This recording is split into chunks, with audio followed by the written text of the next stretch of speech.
سيدنا محمد الصادق الوعد الأمين وعلى آله وأصحابه أجمعين لا حول ولا قوة إلا بالله العلي العظيم أما بعد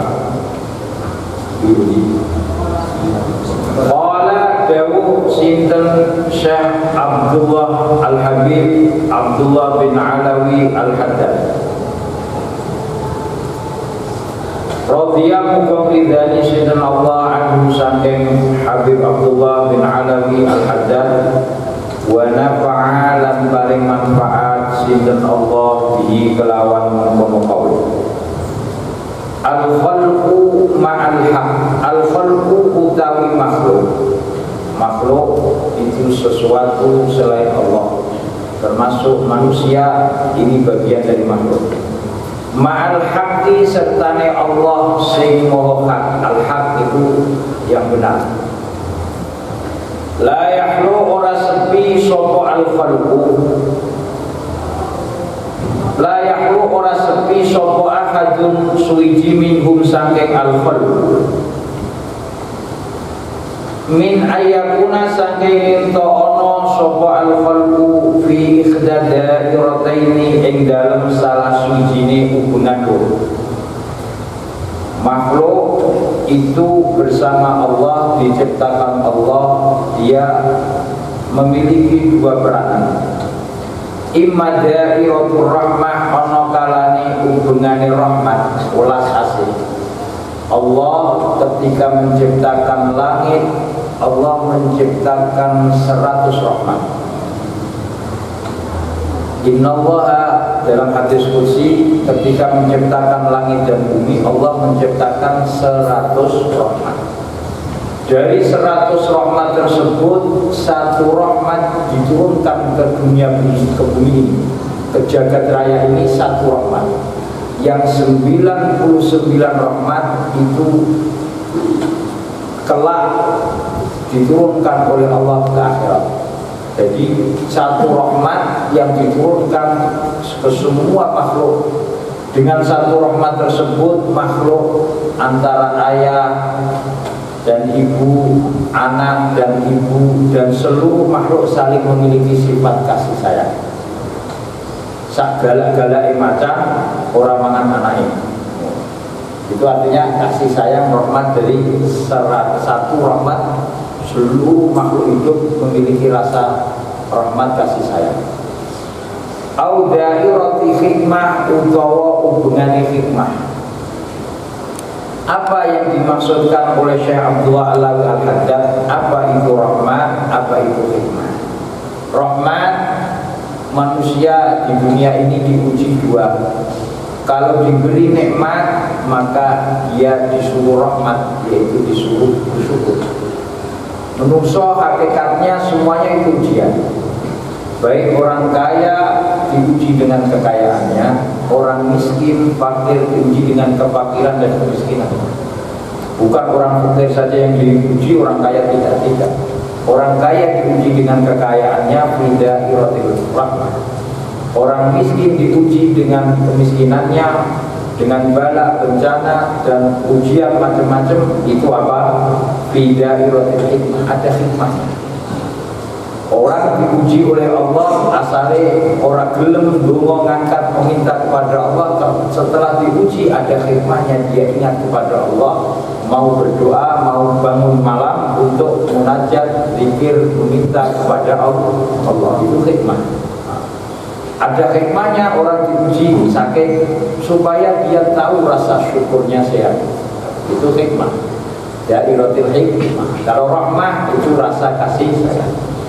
Faman mongko utai sabane wong kana ana sapa man al-yauma ing dalem dina iki fi dairatir rahmah ing dalem hubungane rahmah, dia berputar terus dalam keadaan merasa kasih sayang rahmat, mendapatkan nikmat dari Allah, dan seluruh kehidupan manusia terhadap apa adalah nikmat yang diberikan oleh Allah. Karena mongko ana sapa man ghadan ing dalem besok ai fi yaumil qiyamah fi dairatil fadli ing dalem hubungane kanugrahan. Al-fadlu kanugrahan, anugerah. Bahwa orang masuk surga itu adalah anugerah dari Allah, bukan karena amal ibadah Anda saja, karena anugerah dari Allah. Makanya dalam hadis itu diterangkan ada ubadun min Bani Israel, umatnya Nabi Musa itu ada yang ahli ibadah, dia diberi umur panjang oleh Allah. Diterangkan dalam hadis umurnya panjang lebih dari 500 tahun. Selama 500 tahun ini beribadah kepada Allah, tidak pernah maksiat lupa kepada Allah. Dia hidupnya di dalam gua. Di dalam gua selama 500 tahun itu gua wis ora ora rasa-rasa, ya ora HP, ya ora internet ya. Nungguin jero gua ibadah sholat, poso, siangnya puasa, selain itu malamnya ibadah sholat, terus selama 500 tahun tidak pernah maksiat. Kemudian Allah mengutus malaikat untuk menguji seorang hamba ini yang ahli ibadah. Diuji jajal ibadai krana Gusti Allah atau krana swarga. Maka wong ibadah krana oleh pengen mlebu swarga, ora krana Gusti Allah. Lah lagi. Sekolah krana pengen ijazah, ora krana golek ngene, ora lagi. Mana saudara? Nah, itu bodoh. Ini ibadah 500 tahun diuji karo Gusti Allah. Mengutus malaikat, malaikat datang kemudian mengabarkan kepada orang yang 500 tahun ibadah ini, dikabarkan kamu dengan ibadah kamu seperti ini akan dimasukkan oleh Allah ke dalam neraka. Jajal goyang tidak ibadahnya. Diutus kamu, saya diperintah oleh Allah dengan ibadah kamu 500 tahun ini kamu akan dimasukkan ke dalam neraka. Orang tersebut paham karena dia ibadah kepada Allah bukan karena mencari surga atau takut neraka, tapi tahu karena Allah itu adalah Tuhan yang hak untuk disembah. Kemudian orang laki-laki yang ibadahnya 500 tahun ini meminta kepada malaikat, sampaikan kepada Allah, kalau Allah akan mengambil nyawaku, ambillah dalam keadaan sujud. Gusti kabarno dia nabi dilebokno rokok, tidak apa-apa, ambillah ketika nyawa diambil keluar dari dunia dalam keadaan sujud. Kemudian dikabulkan Allah. Mati ini dalam keadaan sholat sujud. Tapi ditentokno dari bener roh.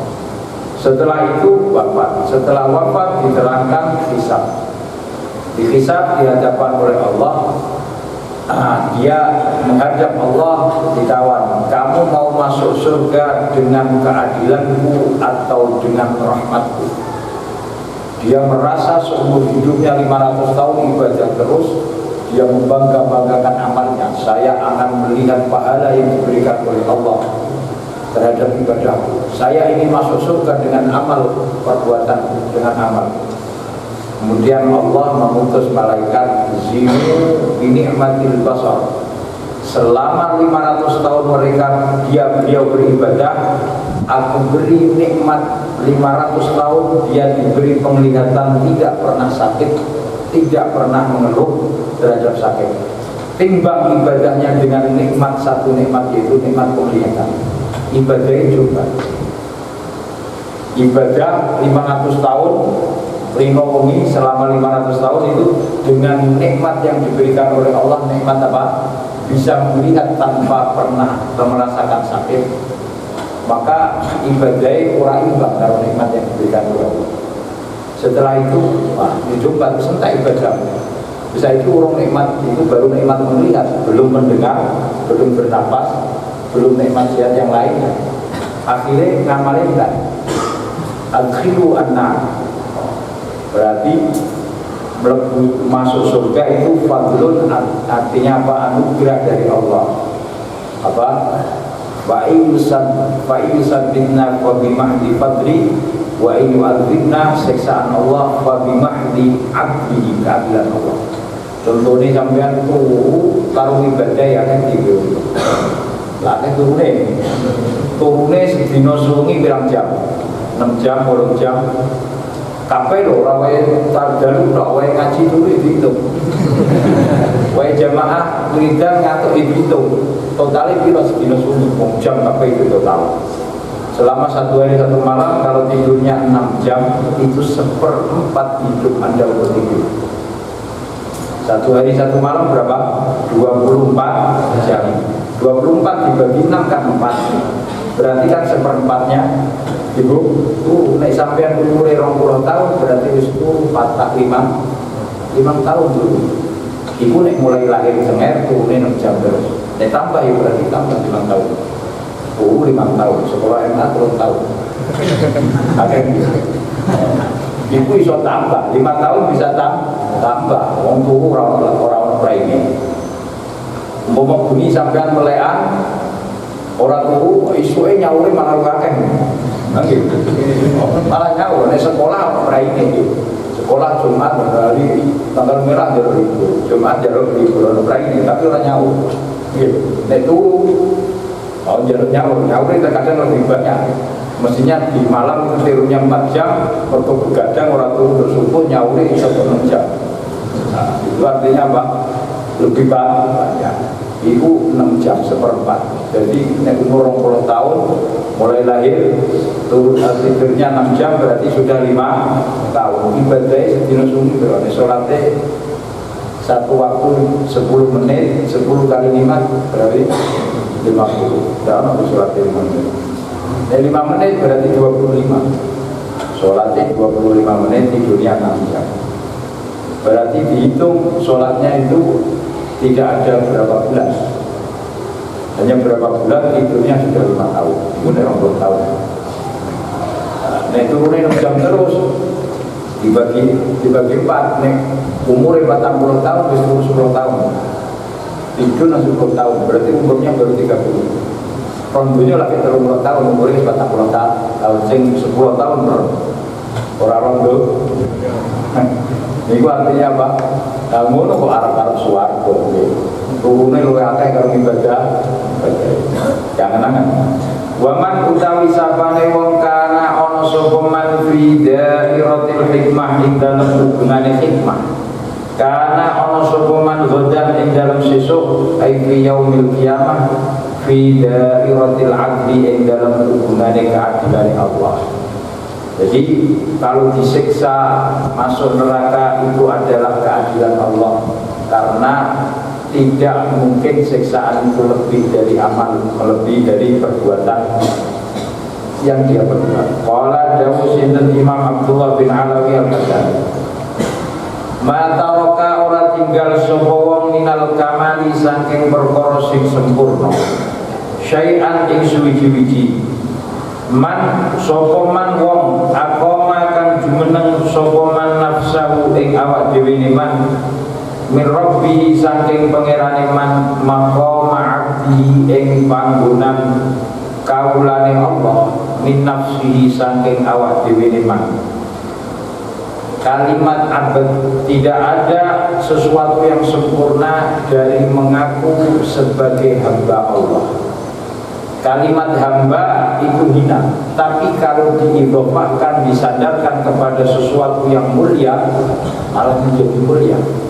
Makanya Allah mensifati Nabi Muhammad di dalam Al-Quran itu dengan sifat panggilan hambanya, seperti Isra, subhanalladzi asra bi 'abdihi, tidak dipanggil bi nabihi, tidak dipanggil bi rasuli, tapi dipanggil bi 'abdihi. Subhana, maha suci Allah yang Isra perjalanan dari Mekah ke Palestina ke Masjidil Aqsa dengan hambanya, karena hamba itu adalah seorang kalimat diidhofahkan hanya kepada Allah menjadi mulia, seperti kalimat khadim. Khadim itu pembantu, tapi ketika diidhofahkan, disandarkan kepada sesuatu yang mulia, khadimul haramain, yaitu pembantunya Masjid Mekah, Masjidil Haram dan Masjid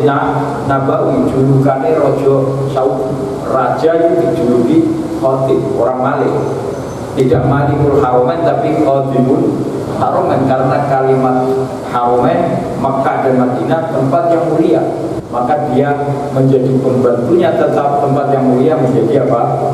Mulia. Julukannya Raja Saudi itu julukannya Qadimul Haromen, tidak Malikul Haromen.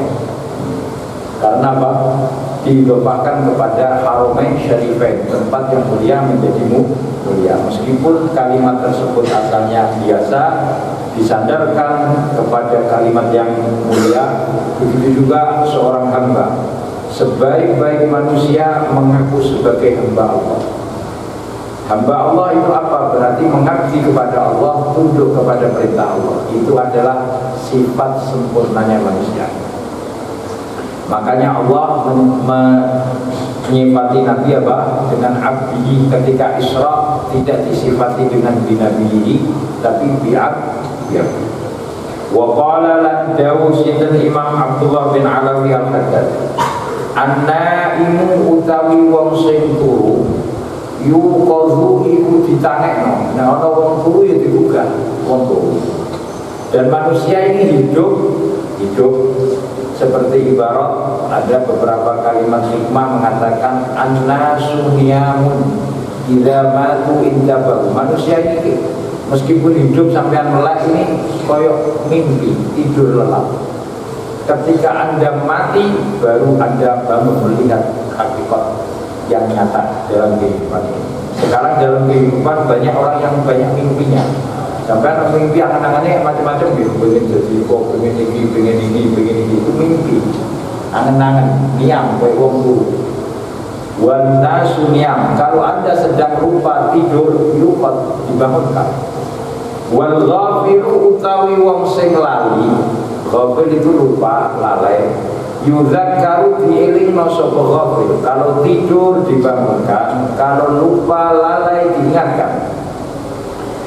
Waman utawi sapane wong lam yujad ora ditemu fihi ing daleman apa at-tadzkiru pekeling wa tanbihu lan tegese perhatian. Siapa yang tidak mau diingatkan dan tidak mau memperhatikan, bahwa mongko utawi man mayitun iku wong sing mati. Ditangekno ora gelem melek ya. Kemudian lupa diingatkan, tidak mau ingat, wisilingno ora gelem ingat, berarti dia mati meskipun dia masih bernapas. Artinya apa? Mati sebelum waktunya. Itu orang ketika dia lalai, lupa, kakek ngelamun, tidur, dia dibangunkan supaya ingat di dunia ini harus apa? Darul bala, darul masyaqqah. Semua adalah untuk berusaha mencari bekalan untuk apa? Beribadah kepada Allah. Wa innama yantafi'u angin pemestine awe manfaat. Apa al mawa'idhu piro-piro pitutur, mawa'idhah ay nasihat. Man wong akbala kan madhep sapa man 'alaiha ing atase mawa'idhah.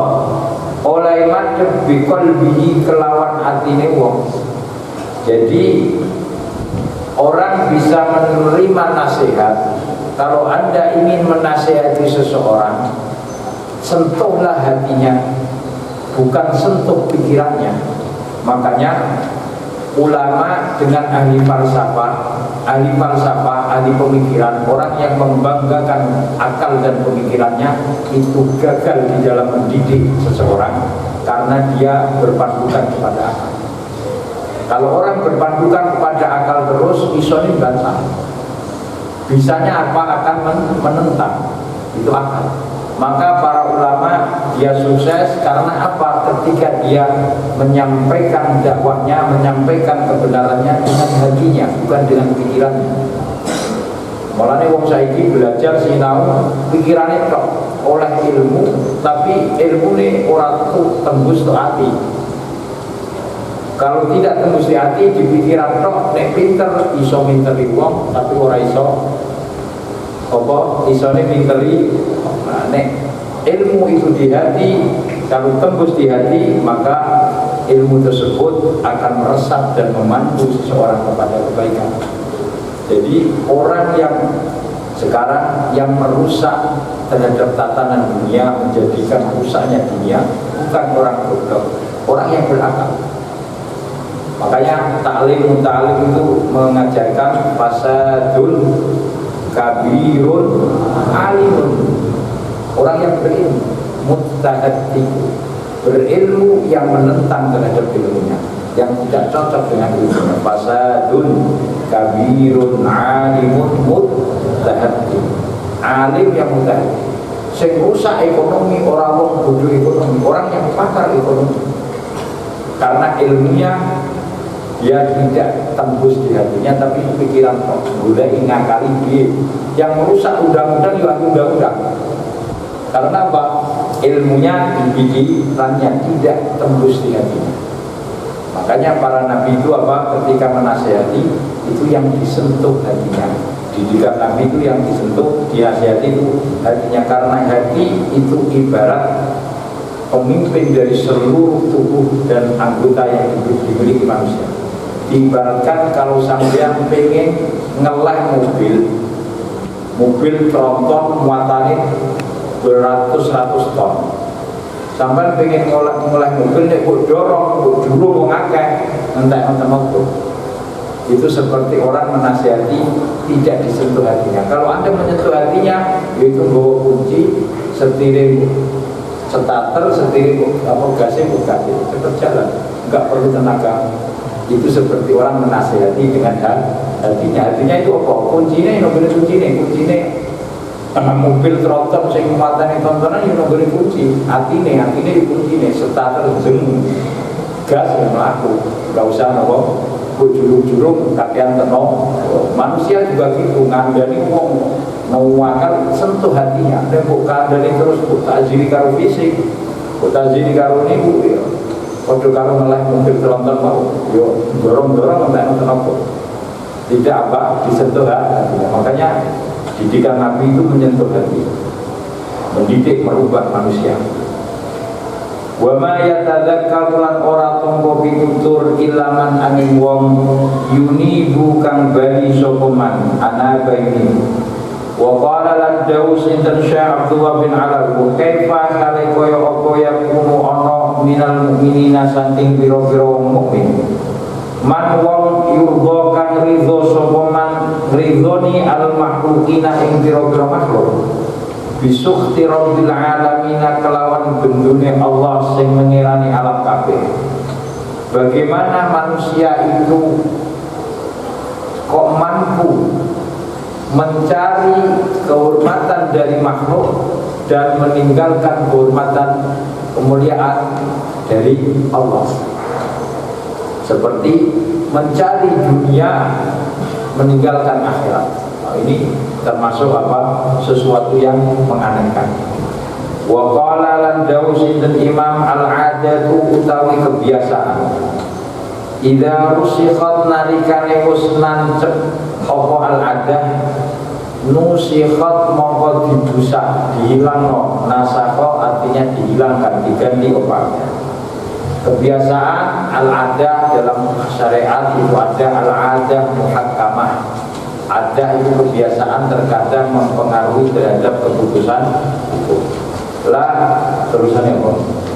La tadumu ora langgeng apa mengkono ada ma'al kulfati sertane la tadumu ora langgeng apa ada ma'al kulfati sertane paksaan. Kalafa itu memaksa. Makanya dalam agama itu tidak ada paksaan. La ikraha fiddin. Dalam melaksanakan perintah agama Allah tidak membebani memaksa. Makanya ayatnya Allah berfirman la yukallifullahu nafsan. Allah tidak memaksa membebani sesuatu yang berat. Ma'al la tadumu ma'al kulfa apa kulfatun apa kerukunan. Ulfah itu artinya rukun bareng. Kalau Anda terpaksa terus kawin kok dipaksa, ora iso akan apa? Bisa apa? Nyanti, ora ono apa? Tresno jalalan dari kulino dari ujo. Tidak, tresno ini terpaksa. Ulfah disebut. Memang orang terkadang pertama itu harus dipaksakan, setelah dipaksa membiasakan, setelah dibiasakan menjadi kebiasaan. Sampai kau mondok ya dipaksa. Pertama nangis-nangis secara kerasan nih. Sausnya kerasan terus banget kerasannya kan bermula. Waqala lan jauh sinten Imam Abdullah bin Alawi Al-Haddad, man utawi sapane wong lam yadfa kang ora nolak anu saking man al-faqra ing kefakiran. Apa sing nolak qalilul mali sithike bondo. Siapa orang dalam keadaan fakir, dia menerima terhadap sedikitnya harta. Lam yuhasil mongko orang ngasilno lahu kedue man al-ghina apa sugih kasihuhu akeh man. Sedikit dan banyak, kaya dan miskin itu sifat hati. Kaya dan miskin itu bukan terhadap penilaiannya materi. Orang punya mobil, punya rumah mewah, punya gedung, punya macam-macam, dia kaya, itu tidak. Terkadang orang yang punya harta melimpah ruah, hatinya miskin. Karena miskin dan kaya itu sifat hati. Ada orang yang kaya, miskin tidak punya apa-apa, tapi dia tidak begitu mengejar dunia sangat, berarti dia kaya, hatinya kaya. Berapa banyak orang yang hartanya melimpah ruah, dia diperbudak oleh hartanya, kan menjadi miskin. Wah, mulai pagi sampai malam sampai siang di kantor, di dunia sibuk dengan pekerjaannya, dengan perusahaannya dan seterusnya. Ini berarti diperbudak dengan hartanya, berarti dia miskin. Ada orang yang tidak punya apa-apa kaya, makanya Nabi menyifati orang kaya itu bukan karena hartanya. Berapa banyak orang kaya tapi dia tidak merasakan hartanya. Dia kaya, membeli gula itu ratusan ton mampu membeli, tapi dia tidak boleh memakan gula sedikit pun karena dia berat. Nah, ini berarti kan miskin. Dia kaya tapi miskin. Berapa banyak orang punya hotel, punya penginapan, punya rumah ratus-ratus, tapi dia dilarang oleh Allah untuk menempatinya. Disuruh menempati di ranjang rumah sakit. Di rumah hotel wakil, tapi dia manggunin rumah sakit. Itu berarti kan nggak kaya, kaya atau miskin? Kaya harta tapi miskin orangnya. Jadi kaya dan miskin itu sifat hati. Terkadang orang nggak punya apa-apa, makanya Nabi mensifati orang kaya itu seperti apa? Orang yang kaya di dunia itu bukan orang yang banyak harta. Man kana aminan fi sirbihi mu'afan fi jasadihi wa indahu quti yaumihi maka annama hizatid dunya bihadafiriha. Siapa yang aman, orang dibudaki wong, ditarik tagih utang, aman. Fisik aman, keluarganya sehat semua, keluarganya aman, tidak ada yang mengejar-ngejar, tidak ada yang mengganggu dalam keadaan sehat.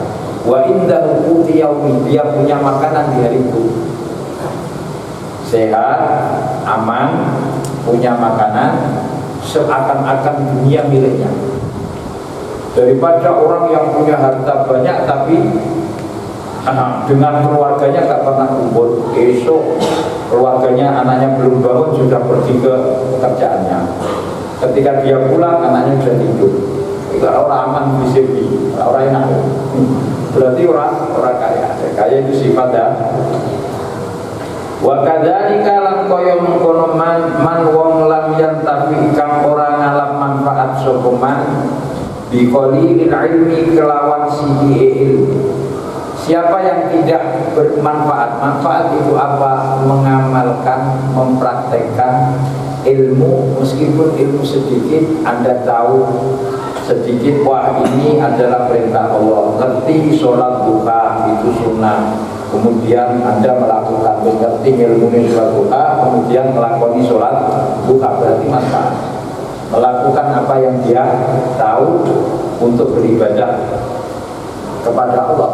Siapa yang dengan sedikit dia merasa manfaat, maka banyaknya jika dia juga akan mengambil manfaat. Tapi kalau sedikit tidak bisa memanfaatkan, Fahuwa mongko utawi man minal intifai saking ngalan manfaat bikathirihi kelawan akeh ilmu ab'adikum abdur. Ini Syekh Abdullah bin Ali al-Haddad sama dengan man lam yashkurin nas lam yashkurillah. Siapa yang tidak merasa syukur dengan manusia maka tidak akan bersyukur kepada Allah yang menciptakan. Siapa yang tidak bersyukur dengan sesuatu yang kecil, dia tidak akan merasa syukur dengan sesuatu yang banyak. Kalau orang dengan sedikit merasa syukur, kalau banyak pasti malah banyak bersyukur. Wa qala wallahu a'lam. Allahumma shalli sholatan kamilatan